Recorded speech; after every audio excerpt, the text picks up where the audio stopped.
Hi, I'm Dr. Nicole Lipkin, and this is the Hey Kiddo podcast where we talk about all things parenting. Today, we're tackling an important topic: how to help our kids build a healthy relationship with money. And look, money is more than just numbers, it's emotional, it's relational, it's the way we talk about it as parents ends up shaping our kids' financial mindset for life. So, how can we model healthy money habits and set our children up for financial well being? And to help us unpack this, I'm joined today by Nick Ashburn, the founder and CEO of Persona Wealth, a digital financial wellness company that blends psychology and financial planning to help families make money decisions that align with their overall well being. Nick holds a master's in education and human development from the University of Pennsylvania, a certificate in financial therapy from Kansas State University, and a bachelor's in international political economy and German from Belmont University. He's an expert in the emotional and relational sides of money, and I can't wait to dig into this conversation with him. Welcome, Nick. So happy to have you on the show. Thank you so much for having me. Yeah. So, money. This is a this is such a Money, big money, one. money. Oh, why? So, in your opinion, in your experience, why is it so important for parents to model a healthy relationship with money for their kids? Sure. Let's start at the beginning. It's a very good place to start, right? So, for me, one of the reasons why it's so important that we do start thinking about how we have these conversations with our children is because it's going to happen whether we like it or not. They're Mhm. going to be exposed to how we are talking about it, perhaps as a family unit, as a partnership, or I'm a single parent and I'm stressed maybe about money all the Mhm. time. And it's going to come up whether you are explicit about it or not. And so I think that it's very important just because it's viewed so taboo in our society broadly. We don't talk about Yeah. sex, money, or politics, or religion, Yep. maybe, right? Those Yeah. things. And so that often, I think, comes into how we talk about those topics or don't talk about them with our children too. And so for me, I can say that when I was a kid, it was omnipresent, but I Mhm. don't think we talked about it. And Mm. it was modeled very differently for me, and it's my own personal relationship with money. It was such an aha moment, and I'm sure we'll get into that. But in hindsight, now that I'm a parent of a 5-year-old, I am really cognizant of how I'm showing up at home and connecting with Right. him, period. And then as I unpacked that for myself, I was like, well, if I'm not present, oftentimes it's because of work as a working professional, busy Right. guy, right? And my husband is as well. So then it goes into that conversation of, well, why is work so important that I am or am not connecting with my kid? Well, we have to provide for our family. And what does that Right. mean in terms of what we're putting in? So you can see how you start to unpack that thread or unravel that thread a little bit more. That it's just going to be around us at any given point. And our pigs, our kids, ah, our kids are very perceptive. As you know, you are the expert in this space, right? They pick Yeah. up on so much. Pick And up on so everything. they pick up on everything. And so that's just something why it's so important to Yep. me. It's like I realized, man, it wasn't modeled for me very well. Either, and I'm not just talking about healthy financial habits, just having those conversations or it Yeah. being explicit in my household. And then to know like as a parent now, it's coming up a lot, whether I like it or not. Like that, it was really the combination of those two things for me. Right. It's so interesting because when I think back to growing up, my dad would follow us around the house, turn out lights. Like he was very, very stingy with money. And when he passed away, my mom, the first thing she did, which was weird, was book a trip. Like actually this was not the first. She started booking vacations. Mm. She started booking vacations and she started booking, like, I remember we went to Sedona, we went to Vegas. That was the weird one. She was like, she said it out loud to my brother and I. Like, we didn't do so many things. Like, we did vacations and all of that, but we didn't do so many things because of like saving and saving and saving, that she was like, no, now we're going to live our lives. And, she did it in moderation, but she did it. And she made it very clear to connect. We are going to use the things that we earn to enjoy life. Well, that's what I'm on a mission in in my own company is bringing together money and well-being because Yes. we will bring these core attitudes and beliefs about money, usually unconsciously or, in the subconscious, Yes. to our financial decisions.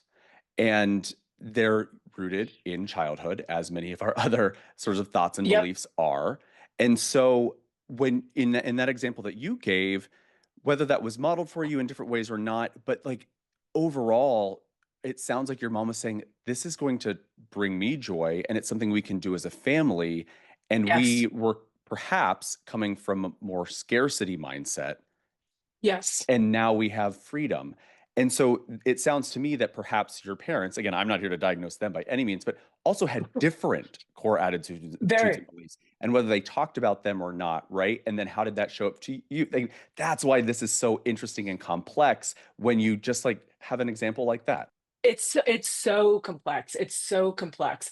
Yeah, I think it's interesting because I also think when we talk about this, like, I know that I ended up adopting, even though my mom did that, more of my father's habits. Mm, After my mom passed away, I got worried, and there was this period of time where, like, I didn't know where money, like, I didn't know where meals were going to come from, what was going to happen. It's that time period, that very short time period that shaped my relationship with money as an adult. It wasn't the because so I think this is something else to like bring up, that like things happen in our lives that could like completely adjust your mindset around it. And it's giving your child that framework, and that helping them understand the fluctuations that we might feel with money and our well-being. So I love that you're adding this well-being component, because it's such a it's such an emotional topic for people. So, when you think about it, how do our own financial beliefs and experiences shape the way we talk with our kids about money?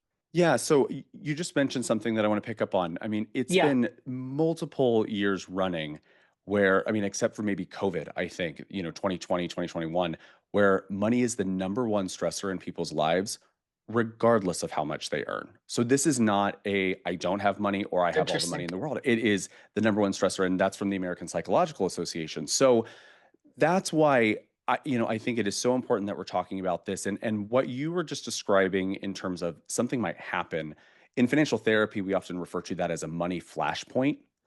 So Mm, in my personal experience, my dad, and I have a lot more respect for him now than I probably did then, but my dad tried to be an entrepreneur himself. And he went yes. off and he started his own business, small business, construction business, and it didn't go well. And we ended up filing for bankruptcy when I was Mm, probably like 9 or 10, somewhere around there. And as you know, that's also a really formative time in child development as well. yeah. Right. So then my world really shifted, and I didn't understand. I sort of knew because the adults were having conversations around it in on the side, or I just overhear something, but it was never really discussed in the way that this is happening. We're going to adjust. I mean, we went from I'm from Kansas, but like in a town of like 25,000 people. So it wasn't a suburb, but kind of suburban Right. life, if you will, to the country, like to an old farmhouse, 100-year-old farmhouse. We didn't have air conditioning. We Mm, burned wood for our right. heat, and like those, fine, that's not a problem. But I'm just sort of saying, like, Right. my It was world, such an adjustment. such an adjustment. And I have a little brother who's 3.5 years younger, and so there's just a lot there in terms of like that's a very clear money flashpoint for me. A money Right. flashpoint for someone else, though, could be actually like you grow up relatively fine, right, financially or secure, and then you're about ready to go off to college and you find out that college fund isn't there in the way that I thought. And that shifts Yeah. how I have to think about my personal future. That didn't happen to me, but I know that that's an example of something that's come up in a kind of different way where, it's not so dramatic perhaps as a money flashpoint, a bankruptcy in your, family's Sure. childhood, but rather wow, something I was expecting and just thought was like my path forward. Now I'm completely adjusting. And so what you were Mm. describing with your mom and your dad, it sounds like there could have been something there too. Yeah, that's interesting that it has a name. Like, I love when things actually have a name, like these events. So, a money flashpoint. And yeah, like that period when both of them were gone, and my brother and I were trying to figure out, like, they were school teachers. There wasn't like that much money, but it was like getting them, like, there wasn't, we went from a middle class family to not knowing where the next meal was going to come from. So there was Right. that period of time, and that 3 months, that money flashpoint, that 3 months shaped my relationship with money as an adult, despite the like interesting differences between my mom and dad and how they like their relationship with money. But that shaped it to more of a like that the fear of money, the fear of it, and the like, oh my God, I gotta save, gotta save, gotta save, make sure it's there. And so it's interesting that you're saying, like, since COVID, like it's the number one, or before COVID, like it was a number one thing for adults. And I wonder why. Like, I wonder what it is. It's such I think that I mean, there are a lot of theories, but for me, I think that it goes to just money powers so much of our economic decision making. And I've talked on our podcast before, the Home Ec podcast, that the etymology of the word economy, so the origins, the history of the word Yeah. economy, comes from two Greek words oikonomia, and Hmm. it is household management. Mm, And so, if mm. you really take it from that perspective, not that the Interesting. economy is this big thing out there, we're kind of fish in water and we don't really know that we're in the water, but rather it's our day to day micro decisions and how Mm, much money can affect that. From where we choose to live in proximity to our job, where we make our money, to we want to be in the school district if we have the privilege to be in the school district, or where the catchment here in the Philadelphia area of where I am able to send my kids to school, to the right. healthcare that we have or do not have. It's so pervasive. And so that's really why I think it's the number one stressor on people's lives, regardless of what they have, because even if you have a lot, it, Mm, it's very cliche. It doesn't bring happiness, but you're sort of you're managing your life in a very different way that's often rooted in money in some form or capacity. right. Right. Because a lot of what we do, there's that exchange there. It fuels a lot. It fuels a lot. So obviously, as with everything in life, how we model our relationship with money, how we model anything, our kids pick up on. Mhm. So, what is the age? Like, let's dive in now to like how to talk about it. What's the age? And obviously there's developmentally appropriate things at different ages, but how do we start? Let's start with the how. How do we start talking to our kids about this? How do we start modeling this? How do we do this? Sure. I think that what you just mentioned in terms of like developmentally appropriate kind of approaches is really where I start. So in a lot of ways, it is meeting our children where they are, in the spirit that my son, after we pick him up from school, he loves to go to Trader Joe's. And I mentioned he's 5. And that it's a fun experience and it's a nice kind of bonding thing that he Yeah. has with his other dad and me, and at the same time it's like, well, I don't want to spend money every time I pick you up from school to go get a treat or something, right? Right. But there's an opportunity for us where he loves numbers. This is just, personal. He loves numbers.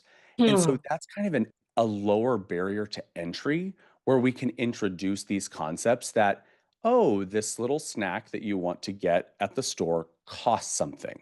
That money is a concept, that it's not that we just sort of get it. And these kind of cliche things of like money doesn't grow on trees, that you might have grown up Yeah, yeah, hearing, yeah. those are other ways that kids can pick up. If I had taken that approach, was like, well, Benjamin, money doesn't grow on trees. We can't go to Trader Joe's today.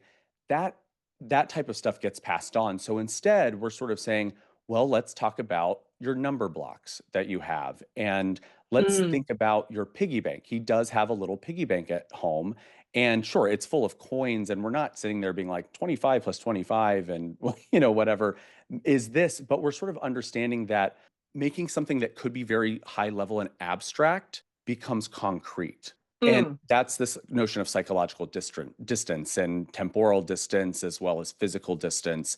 And are you a strategic and abstract thinker naturally, which is something that is true, or are you more of a concrete and detailed thinker? And at 5 years old, I have no idea, right? It's not about understanding that for him, but rather money. He has no concept of that. But Mhm. where we can say, you've got these discrete coins and your gummy bear thing, right? The little package costs Yeah. X.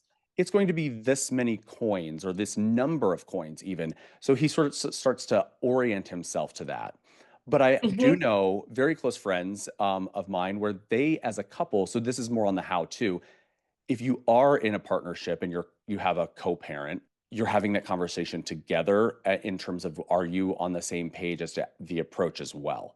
So Hmm. going back to that psychological distance piece, what we did find, because they've taken some of our assessments, is one partner is a strong, concrete, and detailed thinker, and those are often more worried about the what and maybe the how of different decisions that they have to make. Whereas abstract and strategic and abstract thinkers are more why and high level. And so when it comes to goal setting or having that conversation with their kids, they're coming at it from a very different point of view, period. Like how? Like how would one come at it and the other one come at it? Yeah, so I can tell you the husband in this case is like, I'm ready to have this conversation with our kid, and I want him to be able to understand, not just numeracy, but rather I am ready to just introduce this topic and it's time. And the wife, who is the more abstract thinker, who's coming at this from the why, she's asking, like, well, why now? What is it about this Hmm. that makes it the appropriate time? And so that was just an area for them that became a point of conflict. And she needed to better. What this is interesting about goal setting in general. Abstract thinkers and concrete thinkers, when you're setting goals, oftentimes you actually have to take the opposite approach. So you have to abstract it for a concrete thinker and make it more concrete for an abstract thinker.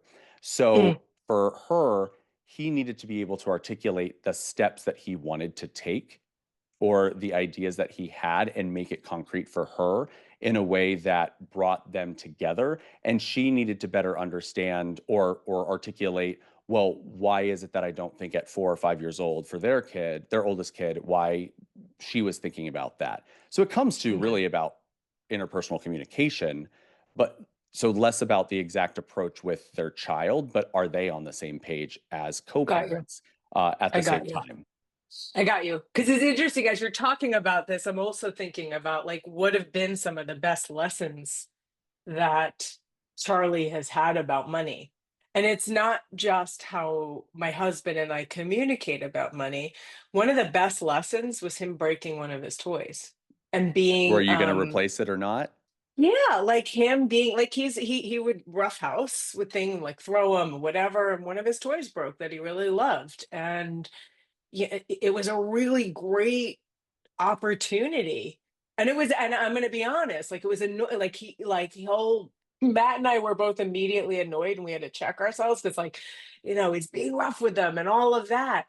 But it was like, yes, this moment ended up happening. And again, in hindsight, it was like, oh my God, this was so great that this happened. But we helped him recognize at that moment that that had value to it. Like it had personal value because he loved that toy. So it had a deep meaning for him, and it had a cost value to it. That it was not it was something that was worth something emotionally to him and something that was worth something monetarily to him. And we were able to have that conversation, and we did not replace the toy, but he had the opportunity over time when he earns money to be able to replace that toy himself if he would Right. if he would choose to do so. And I think that was such a, again, it gave us the very concrete way to be able to start helping him understand the monetary value of things. Right. And when we're parenting, we are trying to prime them, right, in different ways. You probably talk about you or you I'm not going to put words in your mouth, but probably talked about kind of, hey, this is a toy that you care about, be careful with it, right? Or be Yep. gentle, if it Mhm. breaks, whether you got to that point or not. But in the abstract, that can be something that's really hard for him to understand. But then once Sure. it broke, then it becomes more real. And that's Yeah, that it's sort of very concrete. temporal distance, right? And I'm Right, not sure, right. maybe it was for you and your husband, but perhaps not thinking about parenting.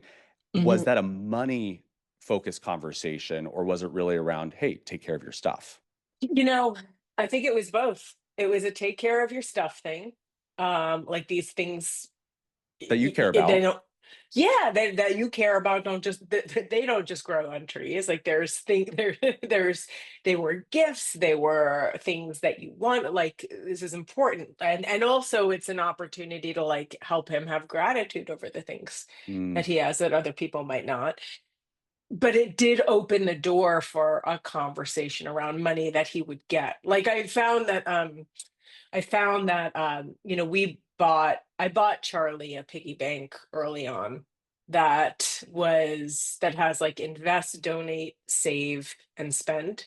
So it has hmm. different slots that he can put coins in. And obviously when I think bought it when he was really young, like he didn't understand it. But we've had an opportunity to start learning about what everything is. The invest one is really complicated, but Sure. the save and the spend, like he's starting to understand those concepts, but it gave an opportunity to talk about money. Yeah, and that's the reason why I sort of asked on that particular piece, because you this question was around the how. And if you had just introduced that sort of envelope method, if you will, like these different buckets of Hmm. different types of money accounts, he's not going to understand that. But then when you Nope. tie it to something that is around the other areas of your life and that you're trying to teach your children, that's where you can introduce it. So it is both meeting them where they are, but it's just a natural entry point. It doesn't have to be a forced conversation either. Right.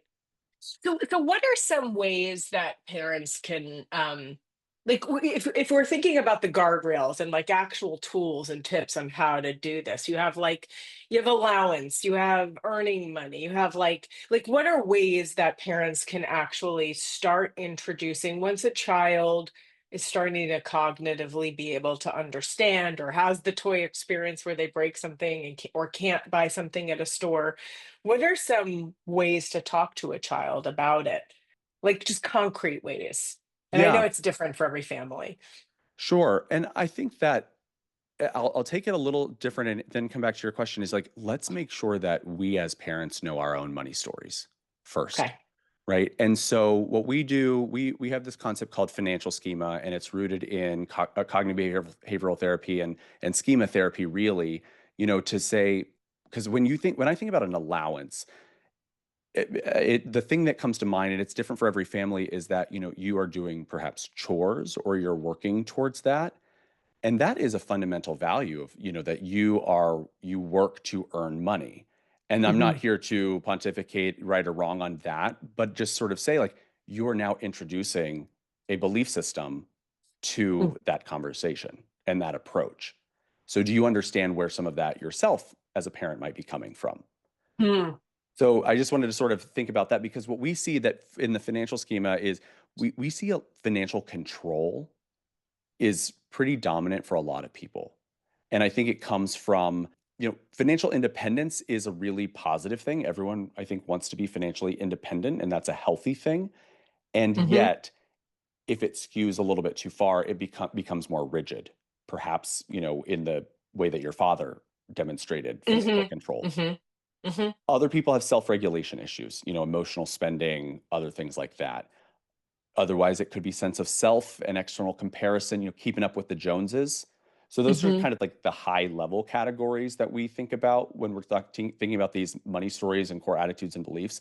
So understanding like where you are and how that might show up in introducing allowance, introducing saving, I think that's a really important place to start, is having that self-awareness first. Because yes, I think personally having a savings account for a long, for your children is super important, and then being able to help them understand like what you've been doing. So my grandparents, I mentioned my own parents, like we filed for bankruptcy, all these things, but my grandparents actually set up a savings account at the local credit union.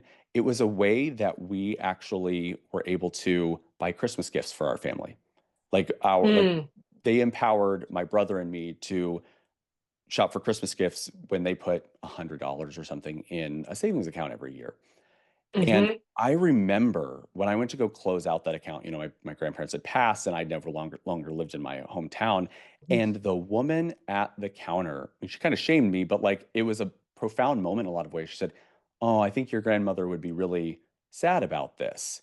Because I Mm, wasn't coming at it from a savings perspective and like the more financial security perspective.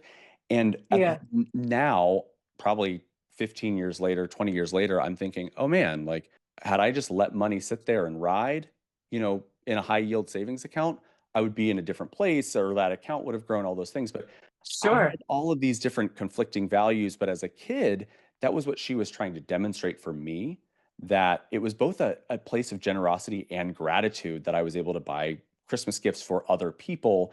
But it was a Right. way to say, like, there are these accounts and that we can do this together and all of those things. So like that's one way. And then the allowance thing, I never had an allowance. And so that is one thing as I'm parenting, again, what was modeled for me, I have been sort of thinking about, well, yes, I do want to teach Benjamin, our son, to pick up his toys, to clean his room, to, chip in around the house, those types of things.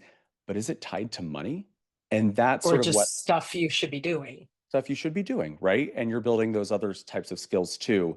So, again, I'm not here to say right or wrong, but as we think about what you're told, you need a budget, you need a rainy day fund, right? You need all of these things as an adult. And how are we building financial literacy and financial knowledge in our children? I think we have to just better understand, like, well, as we introduce these topics, what are we trying to accomplish with them? Yeah.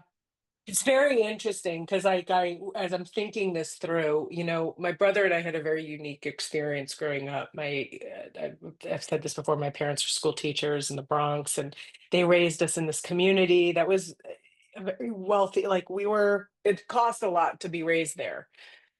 So we would work on the weekends at antique shows and flea markets because my grandfather was a jeweler. We would sell. Hmm. Um, so starting from the age of 5, like really little kid, like I was born, like that's where I would spend my weekends selling, working. And at 5, and my brother was 11, my parents said, Stop complaining," because we were complaining. We're like, we want to go play and watch Saturday morning cartoons. Like, stop complaining. What business you want to be in? We were kids, so we're like toys. So they gave us $400. They took us down to the wholesale district, and it was a loan. They gave us the money, and we picked out our inventory. Taught us how to do that. They taught us how to market. They taught us how to set the business up. And so we had a business. I had a business at 5 years old. I earned my money. Like I earned everything. So I always had that. Like I worked and earned money and learn how to save some to buy more inventory and replenish and all that. So it's very interesting being a parent now because that resonated with me a lot. That worked for me. I'm not going to go make my child work at a flea market right now. Like that's not my life right now. Sure. But it's very interesting because I am noticing it as a parent. Like that is a value that I have. Like you earn your money, you work for it. And I'm finding it. I have definitely a struggle because it's a different situation. And but every time I go to buy something or do something from Charlie, I have that internal struggle because those were my parents' values. Right. My husband and I have different values, and we want Charlie to earn and learn the value of money and all of that. But it's a very interesting internal struggle every time we go to purchase something for him. And so, yes, understanding our own values and all of that is absolutely critical. But I also find from the work that I do is that parents tend to they might be more stingy with themselves than they are with their children. Right. And one of those other schema that we have, it's considered financial sacrifices. Are Mhm. you willing to sacrifice parts of your own well-being often for others? And again, that sounds altruistic, but when it goes to a more extreme place, it can become more problematic. And so that's Mhm. sort of right. Like there's always a balance to many of these types of issues. And just it sounds like for you and your family, there are certain core values that you really believe are positive and something that you want to instill, but it's just sort of understanding the delivery of that and how do you Yeah. articulate that and model that for your son. Right. Right. But I think when we're talking about, like, I understand, like, you have to look at yourself, but when we're also talking about techniques with children and teaching about it, I think there's ways that you can teach children and model for children, not only with exchanging dollars and cents. I think volunteering time, like, you can do it, teach this also with time and volunteer work and giving to other people and taking. Like, I think there's ways that we can model this in beyond just the exchange of money. What are your thoughts on that? Oh, absolutely. I'm kind of in violent agreement, really, as you say that, because I mean, it resonates so deeply that there are so Mhm, many ways that we can model this outside of, as you said, sort of the exchange of dollars and cents.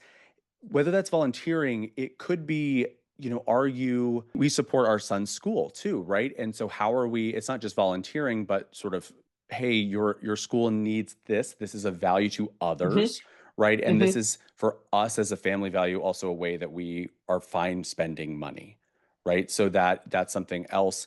And how are you showing up in your community? How are you showing up for your friends? And does that make sense?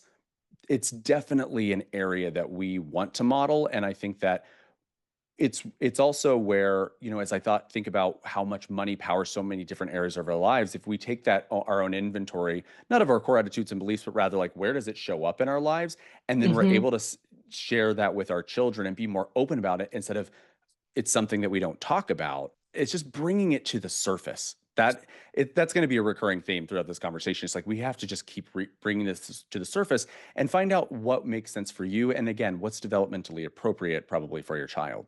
Right, right, right. So your whole thing is we really have to focus on us as adults first, as our and as if we're in a partnership, the values that we're both bringing and what's important to us. If you're a single parent, really thinking about your values, but also, circumstances shift and those what did you call those again? The Flashpoint. pivot, the money flashpoints in life. You know, let's say you have a little bit of an older child. Let's say, an 8-year-old or not, like, again, they're more understanding of their own, like, of what money is and does. Do you talk directly? Like, how did what are your recommendations around, like, the conversation when you are not gonna buy something or when you are gonna buy something? Like, what are the conversations there? Yeah, I think that you do have more direct conversations as children get older, and I think that's true across many domains. As an adoptive dad, that's what comes to mind as we share his adoption story with him.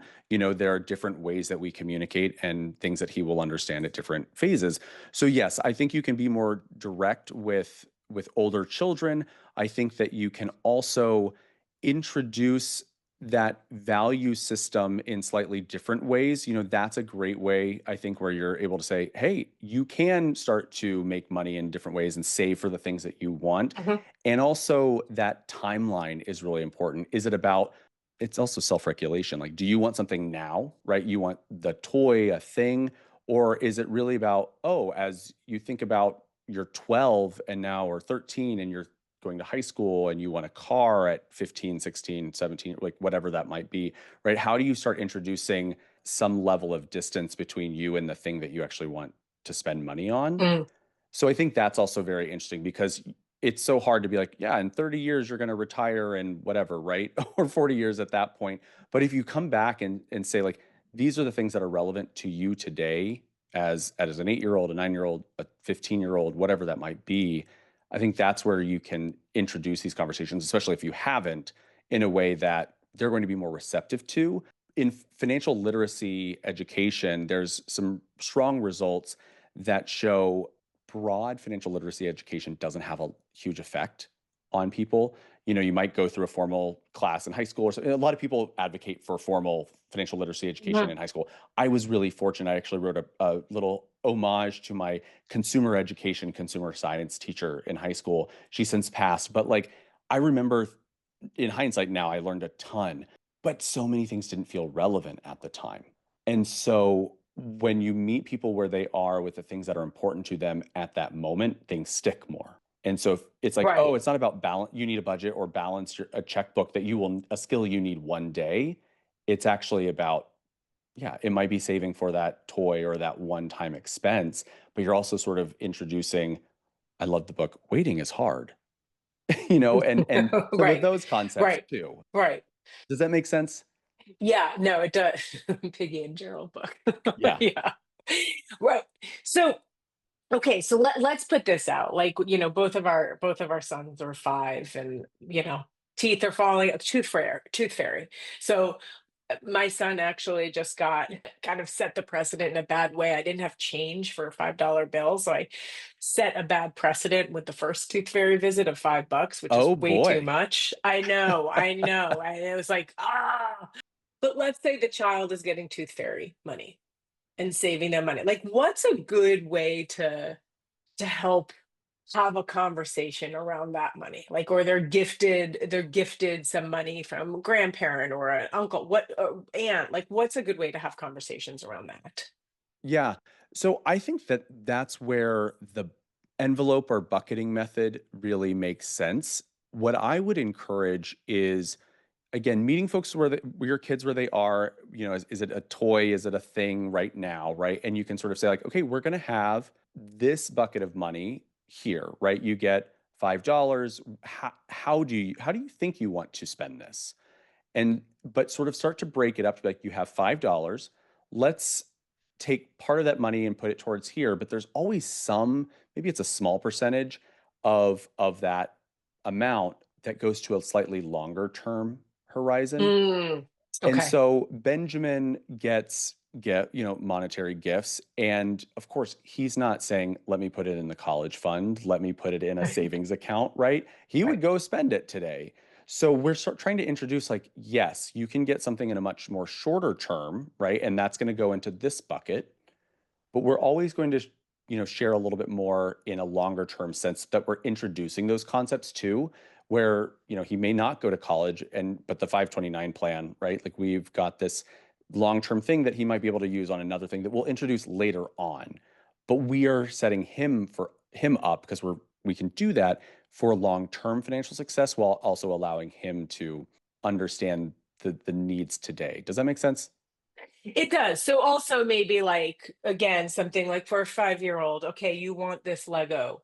We can use and you have $10. We can and the Lego costs 5.99. We can buy that. But what's like for the remaining $3.01, what's something from a year from now you might want, or what's something 6 months from now? So, like maybe identifying something in the future that they might want that they can start saving to, but something that's like that they can relate to, that they identify. That's right. Yeah. And for us, right, man, our son, he is obsessed with Christmas and his birthday. They're both in December. And we're recording this in March. So that might be an interesting indication where, yeah, he wants that 5.99 Lego. We don't need to put a dollar, whatever towards college in that sense, but it could be like, well, let's put this other amount towards something that you'd be able to use in December or something, so it does Right, prolong that timeline, but that's something he loves. And it goes to like intrinsic and autonomous motivation as well. So, right, so that's right. one thing that I think where we can try to make these internal motivations come out for kids. That's where the financial literacy lessons are going to stick in a way Mhm. that they may not, or they may not in a healthier way when they're that external motivation instead. Okay. Okay. Yeah, that's super interesting. So any other tips or advice around how we hold ourselves as parents, or conversations that we should be having with our kids or with our just in general with ourselves or with our significant others? The one thing that I introduced, what are your core attitudes and beliefs? Maybe what are your partners or your co-parents, attitudes and beliefs, and how that shows up for your kids. But going back to gifts and Christmas, I don't, as much as I would like to, I don't control what my mom gives Hmm. Benjamin, like when Hmm. he's over at their house or at the holidays or whatever. And so understanding where some of those beliefs come up, not just from ourselves and our parents, but like those strong and weak relationships across a family system, and how Interesting. you are influenced. And then even if you don't have control, where might that show up in, their interactions with their grandparents or their aunts and uncles or something like that? That may, again, depending on the strength or weakness of that relationship, it will have a different level of influence, but Hmm. we don't get to understand that, if we're not around that every day. And so just some level of awareness where, gosh, when my mom and I both took our, the persona wealth assessments and I was like, oh my God, I'm like my mother. Like we had very similar ones. Yeah. So like in a data-driven way, I was able to see like, oh, this is where I get it much more than my dad, even though I would have, and maybe do, but like blame my dad for the bankruptcy and my money flashpoint. So therefore, Hmm. a lot of my stuff must be rooted in that. Well, Hmm. actually, it's my mom. But then her sister is very different than her. And we've had a lot of conversations around why that might be, which has been a really healthy way to introduce money conversations with end of life planning. Not that hopefully we're Hmm. not there with my family, but how does that show up there? Where I'm very much a sandwich generation. Hmm. And how are we going to communicate those different dynamics across generations? And how will that show up with our son and potentially future kids too? That's something that Hmm. is very, very much on my mind right now. Hmm. Yeah, that's interesting. That's interesting. And one of the things that one of the things I have a like when you bring up holidays and that your son's birthday and Christmas is all around in December, I have a lot of mixed feelings about the holidays because I realize that like Charlie is spoiled around the holidays. I don't know how else to say it. Benjamin too. And I'm so guilty of it. Like I just am so guilty of it. And the people around him want to spoil it. It's fun. It's fun. And I recognize we're privileged to be able to do that.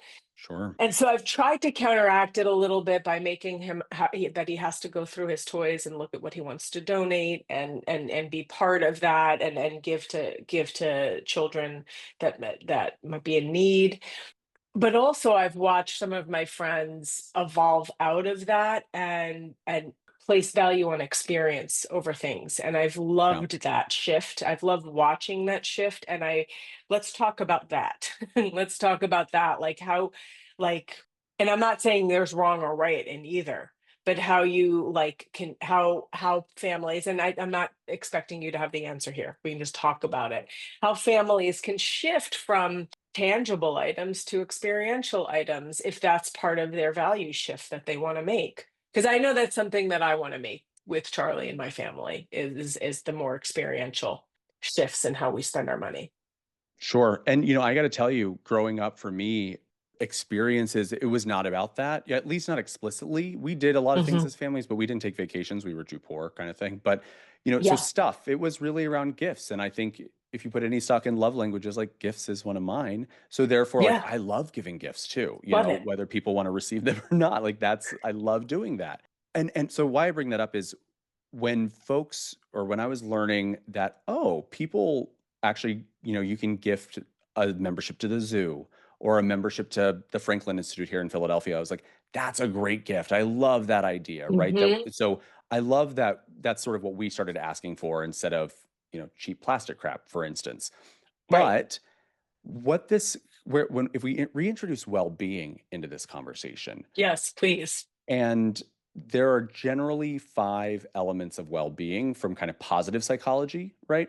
Positive emotions, which is kind of self Hmm. explanatory, but, I feel joy, things that bring Hmm. positive emotions. Positive engagement. So you've got a P, positive emotions, but then engagement. And those are engaging activities that bring you joy or flow or put you in a state of Hmm. flow. Hmm. R, relationships, strong and positive relationships. M, meaning. And A, accomplishment. Hmm. And so PERMA is sort of the acronym. And if you think about how you're spending money in relationship to those factors, that's certainly, I think, where experiences can come in. And you can sort of say, like, Right. what's going to enhance my well being, my kids' well being, us as a family unit? That is what I think is really beautiful when you think about the PERMA framework for well being and how that interacts with Right. money. Right. I love that. And I think that also, not to open up the big can of worms on parental burnout, I think that also kind of ties into the importance of self-care as a parent. Yeah.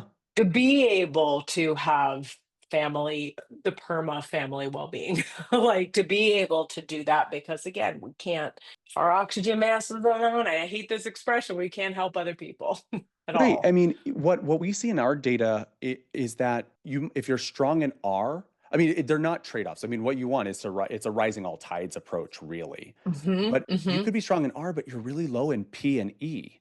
So mhm. that could be, in a parenting sense, I'm hypothesizing here, strong attachment maybe, but you're burnout, right? And not as Yeah, strong of boundaries for you as a parent.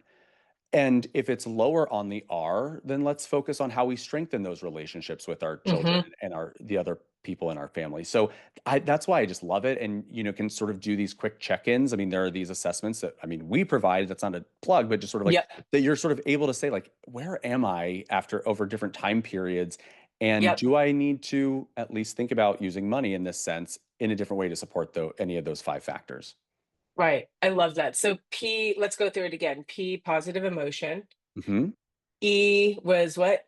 Engaging activities. Engaging activities. R is relationships. M is meaning. And Hmm. A was Accomplishment.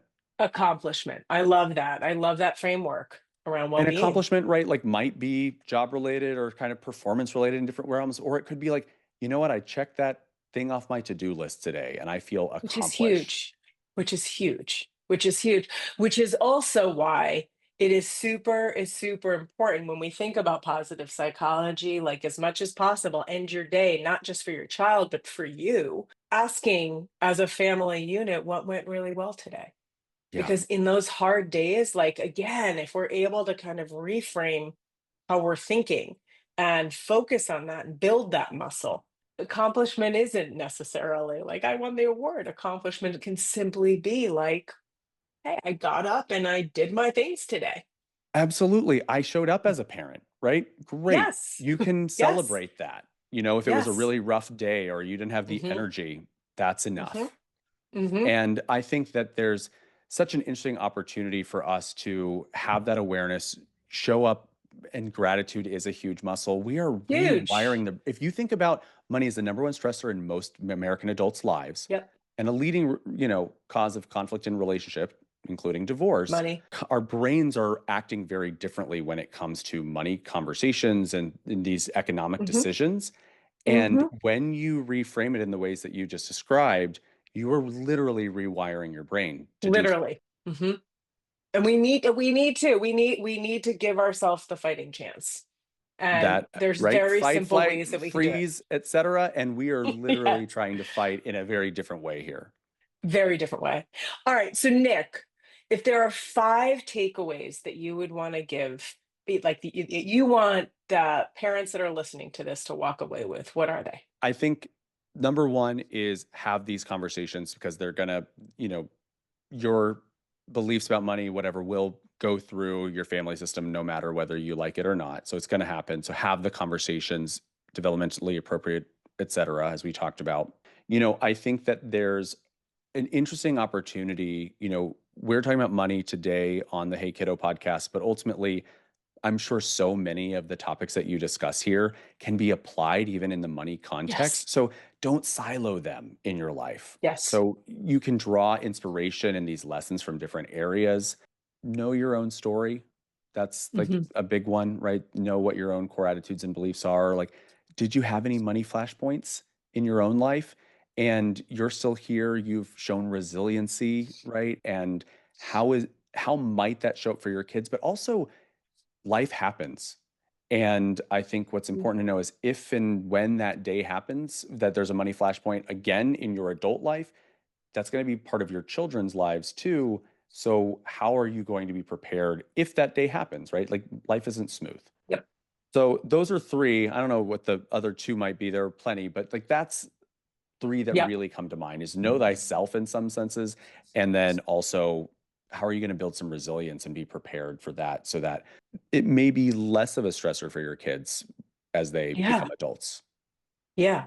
Absolutely. I'm going to add the PERMA because I Oh, think yeah. that's, Oh, yes. Thank yeah, you. the well being part of this. Like, it's everything. It's Yeah. everything. And again, I think it's an easy framework. I mean, it doesn't mean that the work is easy, but if it's easy, kind of like I Mhm. live my life by frameworks. I really do, and they serve as Yeah. touch points for me, right? Yeah. Like I can Sure. touch stones where I can say, okay, how am I doing on these factors? Maybe I need to pay attention to something in this area more. And yeah, so thank you for reminding me that that's a huge takeaway for me too. Absolutely. Nick, thank you so much for being on the Hey Kiddo podcast. This was wonderful. It was an enlightening I feel like I went through some therapy. So I Great. really appreciate it. Thank you so much. Thank you so much for having me. And, again, this is a topic that people don't talk about, so please talk about it. Let's keep talking. Okay. Thanks for listening to Hey Kiddo. If you like what you hear, give us a review wherever you get your podcasts. Learn more about Hey Kiddo at our website, hey-kiddo.com. Have a question for our experts? Email us at hello@hey-kiddo.com.